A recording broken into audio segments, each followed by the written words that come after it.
இங்க ஒரு ஸ்கூல் பொண்ணு விளையாடிட்டு இருக்கும் போதே மயக்கம் போட்டு கீழே வந்துடுறான். ரொம்ப டயர்டா வீட்டுக்கு வந்தவ வாமிட் பண்ண ஆரம்பிச்சிடறா. இதை பார்த்து அவங்க அம்மா பயந்து போக அவளுமே அம்மா நான் பிரெக்னெண்டா இருக்கன்ற மேட்டரை போட்டு உடைக்கிறா. பதறி போனவங்க அவளை போட்டு சரியான அடி அடிச்சு திட்டிட்டு இருக்காங்க. எல்லா தப்புமே மேலதான் மாறிக்குது, நீங்க என்ன சொன்னா நான் பண்றமான்னு சொல்லுவா. அவங்களுமே கோவத்துல போய் செத்து தொடடின்னு சொல்லிடுறாங்க.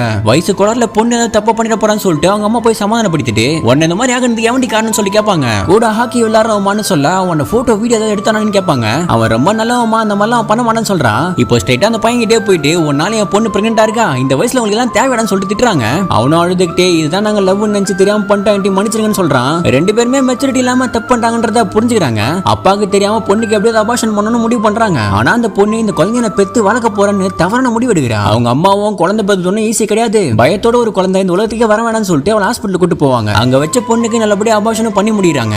இந்த மாதிரி சின்ன வயசுல மெச்சூரிட்டி இல்லாம நம்மளே தப்பு பண்ணிட்டு நம்மளே அந்த தப்பை மூடி மறைக்காம அம்மா அப்பா கிட்ட சொன்னா அந்த தப்பு சும்மா முடியும்னு அந்த படத்து மூலியமா சொல்லியிருப்பாங்க.